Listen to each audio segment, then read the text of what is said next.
It was the dawn of a new season come the year 2020.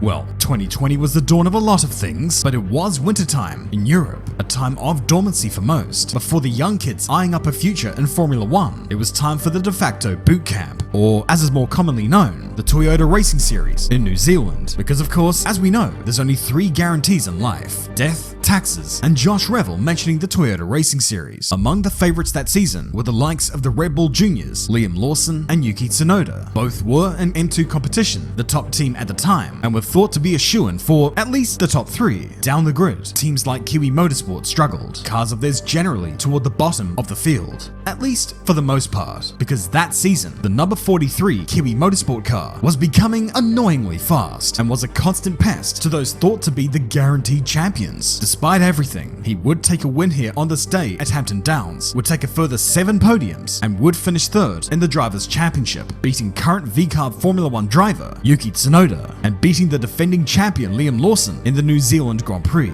It only took him 5 weeks, but in that time, Franco Colapinto had made a huge impression. Though it wasn't as if he had just come from nowhere, he had just won the Spanish Formula 4 Championship a couple of months before this, and before that even, he was a multi-time karting champion in his homeland of Argentina and won the gold medal in the 2018 Youth Summer Olympics for karting. Yeah, he played a part in that weird little chestnut of Olympic and karting history, and after this great stint in New Zealand in 2020, his main focus came about the Formula Renault Euro Cup. Driving with MP Motorsport, he again finished 3rd overall in the championship, winning the opening race of the season, and left his highly acclaimed teammate Hadrian David smoldering in the dust. It seemed that this kid had it made, that potentially, as cliched as it may be, he could be on the path to Formula 1 and become the first Argentinian to race there since 2001, removing the stench that is Gaston Mazzacane, who, as Martin Brundle so described, couldn't drive a nail into a plank of wood, or couldn't nail a plank with his wood, either one. But typically in my videos, this is the part where I bring up the conundrum and end the first act. Yes to the first part, yes to the second part, because what was hampering Franco was the same thing that hampers a lot of other racing drivers around the world: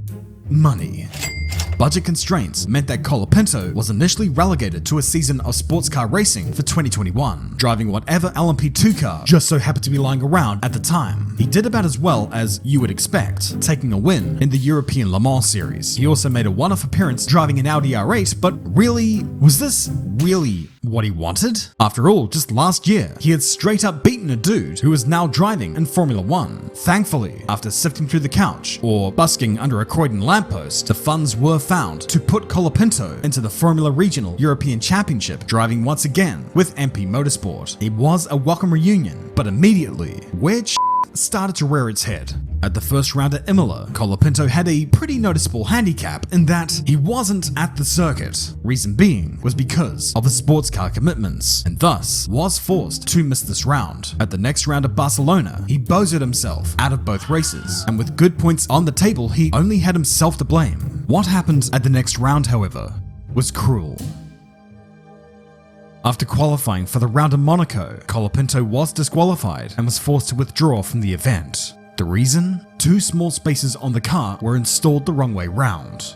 2 spaces. In one of the most important rounds of Colapinto's career, the officials took it upon themselves to treat spacer orientation the same way Indonesian customs treats ganja. After failing to score points at Paul Ricard, Colapinto had a total points tally of 0, nearly halfway into the season. Championship all but over. A complete waste. But you just know that this dude had a redemption arc, didn't he? Starting from Zandvoort, Colapinto began to hit his stride, racking up 3 pole positions, 2 wins, a handful of podiums, and had elevated himself from the bottom of the standings to 6th within a few rounds, finishing way ahead of his teammates Kaz Havercourt and Ollie Goethe, both of whom are serious pedalers. So another season of this should serve him well. He should have a shot at the championship, given his experience and all.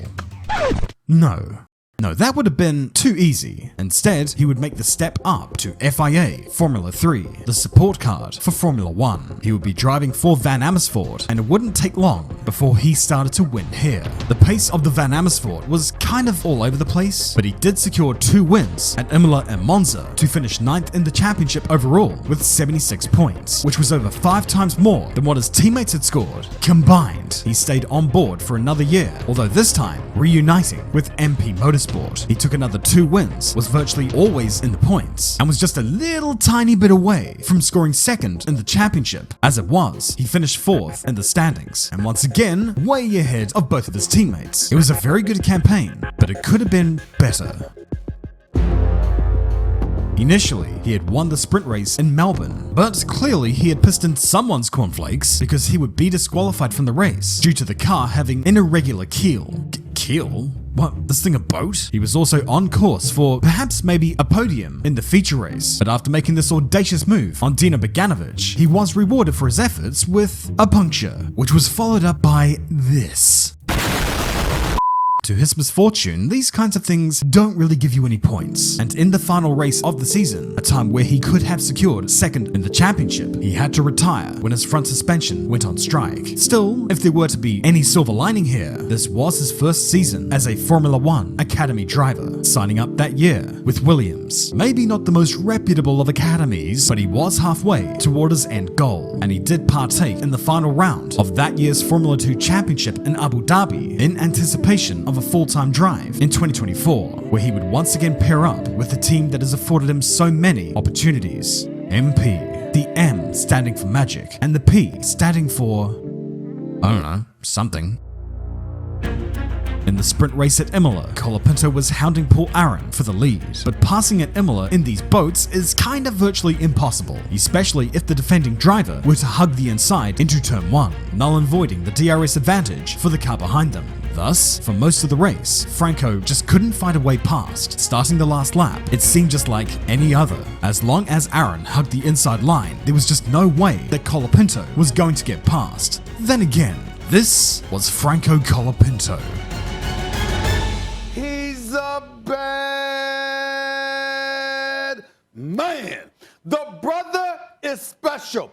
He secured a couple more podiums after this and was generally proving his worth against a teammate who was well established in this series. His Formula 1 ambitions were also gaining traction, with him taking part in the 2023 postseason test and would drive in his maiden Grand Prix weekend at Silverstone in 2024, replacing regular driver Logan Sargeant for FP1. And that was kind of timely because Sargeant was drowning in that seat like a sloth in a vat of glue. And when Sargeant disemboweled his car at Zandvoort, team principal James Vowles, already choked up on buyer's remorse, had had enough. Liam Lawson was considered for the seat, as was Mick Schumacher, but when those stars failed to align, he fell back on Plan C, something planned ahead of time for such an eventuality. The call was made. Franco Colapinto would be called up to Formula 1 for the Italian Grand Prix onwards. Although how in the hell he was issued a super license when he didn't quite reach the required 40 points threshold goes beyond my understanding. But hey, it's the first time I've ever been thankful that the French can't count. And so here he is, on the big stage, the dream accomplished. I mean, sure, by the time this video is released, he might have thrown it into the barrier, he may have been eliminated in Q1, he might have run afoul of a native Kevin Magnussen, and maybe after this year, he'll head back to Formula 2 and ne'er return to Formula 1 ever again. Perhaps this video is to be yet another kiss of death to an upcoming talent in Formula 1, much like it was to his predecessor, but to come from a point where funding was questionable to even get him into Formula Regional a few years ago, to being here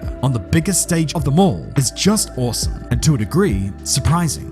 Then again, when you trawl over what he achieved to get here, who he had beaten, the fact that he had never been beaten by a teammate, and also the fact that he never had enough money to test the cars that he drove until this year, and when you remember performances such as that stint in New Zealand, where he took on and beat current Formula 1 drivers, it really isn't that surprising at all.